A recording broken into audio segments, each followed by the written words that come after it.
Chapter 11. The Case for the Prosecution. The trial of John Cavendish for the murder of his stepmother took place 2 months later. Of the intervening weeks I will say little, but my admiration and sympathy went out unfeignedly to Mary Cavendish.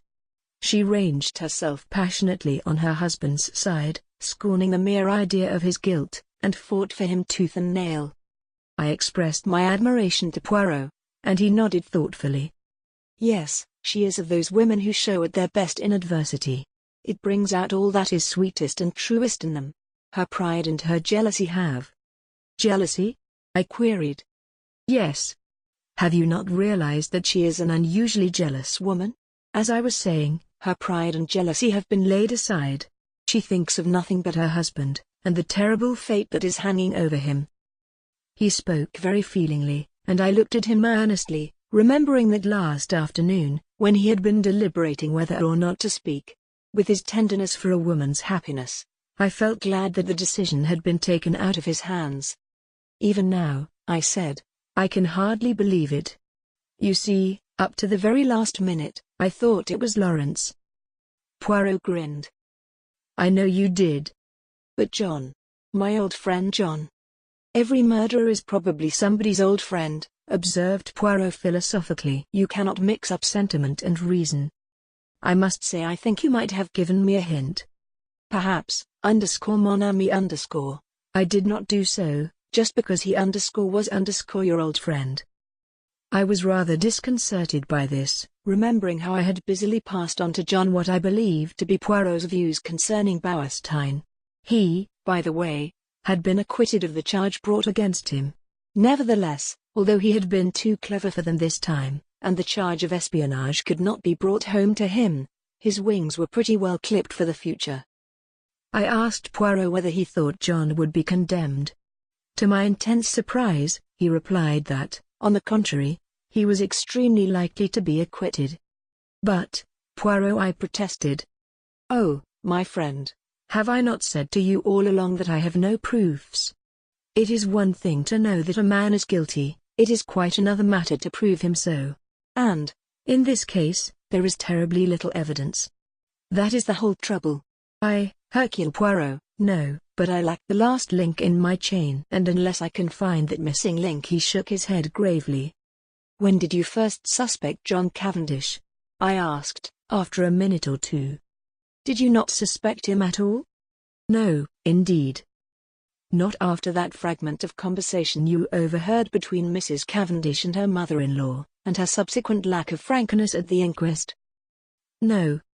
Did you not put 2 and 2 together, and reflect that if it was not Alfred Inglethorpe who was quarrelling with his wife, and you remember, he strenuously denied it at the inquest, it must be either Lawrence or John. Now, if it was Lawrence, Mary Cavendish's conduct was just as inexplicable. But if, on the other hand, it was John, the whole thing was explained quite naturally. So, I cried, a light breaking in upon me, it was John who quarreled with his mother that afternoon? Exactly. And you have known this all along? Certainly. Mrs. Cavendish's behavior could only be explained that way. And yet you say he may be acquitted? Poirot shrugged his shoulders. Certainly I do. At the police court proceedings, we shall hear the case for the prosecution, but in all probability his solicitors will advise him to reserve his defense. That will be sprung upon us at the trial. And by the way, I have a word of caution to give you, my friend. I must not appear in the case. What? No. Officially, I have nothing to do with it. Until I have found the last link in my chain, I must remain behind the scenes. Mrs. Cavendish must think I am working for her husband, not against him. I say, that's playing it a bit low down, I protested. Not at all. We have to deal with the most clever and unscrupulous man, and we must choose any means in our power, otherwise he will slip through our fingers. That is why I have been careful to remain in the background. All the discoveries have been made by Jap, and Jap will take all the credit. If I am called upon to give evidence at all, he smiled broadly, it will probably be as a witness for the defense. I could hardly believe my ears. It is quite _NIEGL_, continued Poirot. Strangely enough, I can give evidence that will demolish one contention of the prosecution. Which one? The one that relates to the destruction of the will. John Cavendish did not destroy that will. Poirot was a true prophet.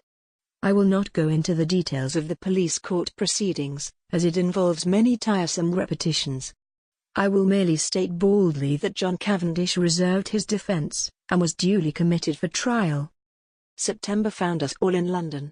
Mary took a house in Kensington, Poirot being included in the family party. I myself had been given a job at the War Office, so was able to see them continually. As the weeks went by, the state of Poirot's nerves grew worse and worse. That last link he talked about was still lacking. Privately, I hoped it might remain so, for what happiness could there be for Mary, if John were not acquitted? On September 15 John Cavendish appeared in the dock at the Old Bailey, charged with the wilful murder of Emily Agnes Inglethorpe, and pleaded not guilty. Sir Ernest Heavyweather, the famous K.C., had been engaged to defend him. Mr. Phillips, K.C., opened the case for the Crown. The murder, he said, was a most premeditated and cold-blooded one. It was neither more nor less than the deliberate poisoning of a fond and trusting woman by the stepson to whom she had been more than a mother. Ever since his boyhood, she had supported him. He and his wife had lived at Styles Court in every luxury, surrounded by her care and attention. She had been their kind and generous benefactress. He proposed to call witnesses to show how the prisoner, a profligate and spendthrift, had been at the end of his financial tether, and had also been carrying on an intrigue with a certain Mrs. Rikes, a neighboring farmer's wife. This having came to his stepmother's ears, she taxed him with it on the afternoon before her death, and a quarrel ensued, part of which was overheard. On the previous day, the prisoner had purchased strychnine at the village chemist's shop, wearing a disguise by means of which he hoped to throw the onus of the crime upon another man, to wit, Mrs. Inglethorpe's husband, of whom he had been bitterly jealous. Luckily for Mr. Inglethorpe, he had been able to produce an unimpeachable alibi. On the afternoon of July 17, continued counsel, immediately after the quarrel with her son, Mrs. Inglethorpe made a new will. This will was found destroyed in the grate of her bedroom the following morning, but evidence had come to light which showed that it had been drawn up in favor of her husband. Deceased had already made a will in his favor before her marriage, but and Mr. Phillips wagged an expressive forefinger. The prisoner was not aware of that. What had induced the deceased to make a fresh will, with the old one still extant, he could not say. She was an old lady, and might possibly have forgotten the former one, or this seemed to him more likely she may have had an idea that it was revoked by her marriage, as there had been some conversation on the subject. Ladies were not always very well versed in legal knowledge. She had, about a year before, executed a will in favor of the prisoner. He would call evidence to show that it was the prisoner who ultimately handed his stepmother her coffee on the fatal night. Later in the evening, he had sought admission to her room, on which occasion, no doubt, he found an opportunity of destroying the will which, as far as he knew, would render the one in his favor valid. The prisoner had been arrested in consequence of the discovery, in his room, by Detective Inspector Japp, a most brilliant officer, of the identical phial of strychnine which had been sold at the village chemist's to the supposed Mr. Inglethorpe on the day before the murder. It would be for the jury to decide whether or not these damning facts constituted an overwhelming proof of the prisoner's guilt. And, subtly implying that a jury which did not so decide, was quite unthinkable, Mr. Phillips sat down and wiped his forehead. The first witnesses for the prosecution were mostly those who had been called at the inquest, the medical evidence being again taken first. Sir Ernest Heavyweather, who was famous all over England for the unscrupulous manner in which he bullied witnesses, only asked two questions. "I take it, Dr. Bauerstein, that strychnine, as a drug, acts quickly?" "Yes." "And that you are unable to account for the delay in this case?" "Yes." "Thank you." Mr. Mace identified the phial handed him by counsel as that sold by him to Mr. Inglethorpe. Pressed, he admitted that he only knew Mr. Inglethorpe by sight. He had never spoken to him. The witness was not cross-examined. Alfred Inglethorpe was called, and denied having purchased the poison. He also denied having quarreled with his wife. Various witnesses testified to the accuracy of these statements. The gardener's evidence, as to the witnessing of the will was taken, and then Dorcas was called. Dorcas, faithful to her young gentleman, denied strenuously that it could have been John's voice she heard, and resolutely declared, in the teeth of everything, that it was Mr. Inglethorpe who had been in the boudoir with her mistress. A rather wistful smile passed across the face of the prisoner in the dock. He knew only too well how useless her gallant defiance was, since it was not the object of the defense to deny this point. Mrs. Cavendish, of course, could not be called upon to give evidence against her husband. After various questions on other matters, Mr. Phillips asked, "In the month of June last, do you remember a parcel arriving for Mr. Lawrence Cavendish from Parksons?" Dorcas shook her head. "I don't remember, sir." "It may have done, but Mr. Lawrence was away from home part of June."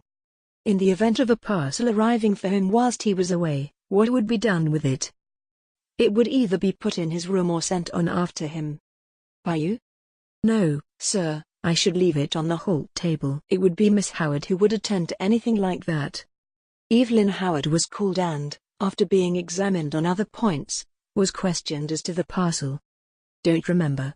Lots of parcels come. Can't remember one special one." "You do not know if it was sent after Mr. Lawrence Cavendish to Wales, or whether it was put in his room?" "Don't think it was sent after him. Should have remembered it if it was." "Supposing a parcel arrived addressed to Mr. Lawrence Cavendish, and afterwards it disappeared, should you remark its absence?" "No, don't think so. I should think someone had taken charge of it." "I believe, Miss Howard, that it was you who found this sheet of brown paper?" He held up the same dusty piece which Poirot and I had examined in the morning room at Styles. "Yes, I did." "How did you come to look for it?" "The Belgian detective who was employed on the case asked me to search for it." "Where did you eventually discover it?" "On the top of a wardrobe." "On top of the prisoner's wardrobe?" I believe so." "Did you not find it yourself?"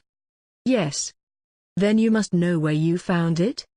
"Yes, it was on the prisoner's wardrobe." "That is better." An assistant from Parksons, theatrical costumiers, testified that on June 29, they had supplied a black beard to Mr. L. Cavendish, as requested. It was ordered by letter, and a postal order was enclosed. No, they had not kept the letter. All transactions were entered in their books. They had sent the beard, as directed, to L. Cavendish, Esquire, Styles Court. Sir Ernest Heavyweather rose ponderously. "Where was the letter written from?" "From Styles Court." "The same address to which you sent the parcel?" "Yes." "And the letter came from there?" "Yes." Like a beast of prey, Heavyweather fell upon him. "How do you know?" I don't understand." "How do you know that letter came from Styles? Did you notice the postmark?" "No, but..." "Ah, you did not notice the postmark. And yet you affirm so confidently that it came from Styles. It might, in fact, have been any postmark?" "Why, yes. In fact, the letter, though written on stamped notepaper, might have been posted from anywhere." "From Wales, for instance?" The witness admitted that such might be the case, and Sir Ernest signified that he was satisfied. Elizabeth Wells, second housemaid at Styles, stated that after she had gone to bed she remembered that she had bolted the front door, instead of leaving it on the latch as Mr. Inglethorpe had requested. She had accordingly gone downstairs again to rectify her error. Hearing a slight noise in the west wing, she had peeped along the passage, and had seen Mr. John Cavendish knocking at Mrs. Inglethorpe's door. Sir Ernest Heavyweather made short work of her, and under his unmerciful bullying she contradicted herself hopelessly, and Sir Ernest sat down again with a satisfied smile on his face. With the evidence of Annie, as to the candle grease on the floor, and as to seeing the prisoner take the coffee into the boudoir, the proceedings were adjourned until the following day. As we went home, Mary Cavendish spoke bitterly against the prosecuting counsel. "That hateful man! What a net he has drawn around my poor John! How he twisted every little fact until he made it seem what it wasn't." "Well," I said consolingly, "it will be the other way about tomorrow." "Yes," she said meditatively, then suddenly dropped her voice. "Mr. Hastings, you do not think surely it could not have been Lawrence? Oh, no, that could not be." But I myself was puzzled, and as soon as I was alone with Poirot I asked him what he thought Sir Ernest was driving at. "Ah," said Poirot appreciatively. "He is a clever man, that Sir Ernest. Do you think he believes Lawrence guilty?" "I do not think he believes or cares anything. No, what he is trying for is to create such confusion in the minds of the jury that they are divided in their opinion as to which brother did it. He is endeavoring to make out that there is quite as much evidence against Lawrence as against John, and I am not at all sure that he will not succeed." Detective Inspector Japp was the first witness called when the trial was reopened, and gave his evidence succinctly and briefly. After relating the earlier events, he proceeded. "Acting on information received, Superintendent Summerhay and myself searched the prisoner's room, during his temporary absence from the house. In his chest of drawers, hidden beneath some underclothing, we found, first, a pair of gold-rimmed pince-nez similar to those worn by Mr. Inglethorpe. These were exhibited. Secondly, this file. The file was that already recognized by the chemist's assistant, a tiny bottle of blue glass, containing a few grains of a white crystalline powder, and labeled, strychnine hydrochloride, poison. A fresh piece of evidence discovered by the detectives since the police court proceedings was a long, almost new piece of blotting paper. It had been found in Mrs. Inglethorpe's checkbook, and on being reversed at a mirror, showed clearly the words, "Everything of which I die possessed I leave to my beloved husband Alfred Ing." This placed beyond question the fact that the destroyed will had been in favor of the deceased lady's husband. Japp then produced the charred fragment of paper recovered from the grate, and this, with the discovery of the beard in the attic, completed his evidence. But Sir Ernest's cross-examination was yet to come. "What day was it when you searched the prisoner's room?" "Tuesday, the 24th of July. Exactly a week after the tragedy?" "Yes." "You found these two objects, you say, in the chest of drawers. Was the drawer unlocked?" "Yes." "Does it not strike you as unlikely that a man who had committed a crime should keep the evidence of it in an unlocked drawer for anyone to find? He might have stowed them there in a hurry." "But you have just said it was a whole week since the crime. He would have had ample time to remove them and destroy them." "Perhaps." "There is no perhaps about it. Would he, or would he not have had plenty of time to remove and destroy them?" "Yes." "Was the pile of underclothes under which the things were hidden heavy or light?" "Heavyish." "In other words, it was winter underclothing. Obviously, the prisoner would not be likely to go to that drawer?" "Perhaps not." "Kindly answer my question. Would the prisoner, in the hottest week of a hot summer, be likely to go to a drawer containing winter underclothing? Yes, or no?" "No." "In that case, is it not possible that the articles in question might have been put there by a third person, and that the prisoner was quite unaware of their presence?" "I should not think it likely." "But it is possible?" "Yes." "That is all." More evidence followed. Evidence as to the financial difficulties in which the prisoner had found himself at the end of July. Evidence as to his intrigue with Mrs. Reich's poor Mary, that must have been bitter hearing for a woman of her pride. Evelyn Howard had been right in her facts, though her animosity against Alfred Inglethorpe had caused her to jump to the conclusion that he was the person concerned.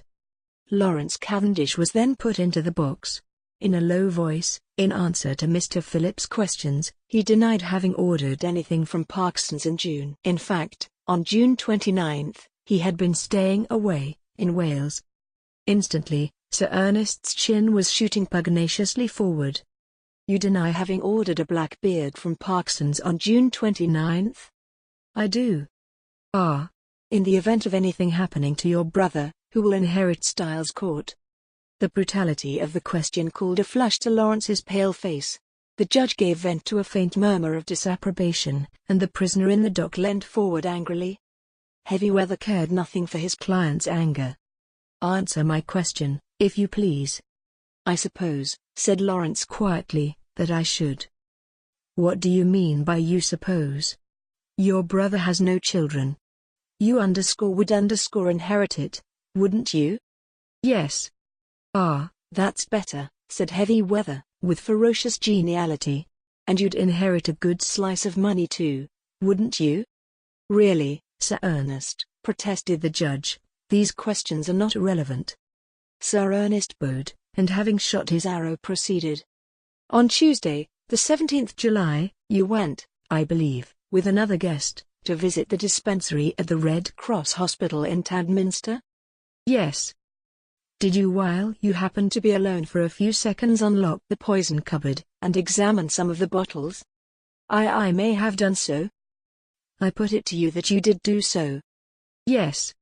Sir Ernest fairly shot the next question at him. Did you examine one bottle in particular? No, I do not think so. Be careful, Mr. Cavendish. I am referring to a little bottle of hydrochloride of strychnine. Lawrence was turning a sickly greenish color. No, I am sure I didn't. Then how do you account for the fact that you left the unmistakable impress of your fingerprints on it? The bullying manner was highly efficacious with a nervous disposition. I suppose I must have taken up the bottle. I suppose so too. Did you abstract any of the contents of the bottle? Certainly not. Then why did you take it up? I once studied to be a doctor. Such things naturally interest me. Ah. So poisons naturally interest you, do they? Still, you waited to be alone before gratifying that interest of yours? That was pure chance. If the others had been there, I should have done just the same. Still, as it happens, the others were not there. No, but... In fact, during the whole afternoon, you were only alone for a couple of minutes, and it happened, I say, it happened to be during those 2 minutes that you displayed your natural interest in hydrochloride of strychnine. Lawrence stammered pitiably. Aye. With a satisfied and expressive countenance, Sir Ernest observed. I have nothing more to ask you, Mr. Cavendish. This bit of cross-examination had caused great excitement in court. The heads of the many fashionably attired women present were busily laid together, and their whispers became so loud that the judge angrily threatened to have the court cleared if there was not immediate silence. There was little more evidence. The handwriting experts were called upon for their opinion of the signature of Alfred Inglethorpe in the chemist's poison register. They all declared unanimously that it was certainly not his handwriting, and gave it as their view that it might be that of the prisoner disguised. Cross-examined, they admitted that it might be the prisoner's handwriting cleverly counterfeited. Sir Ernest Heavyweather's speech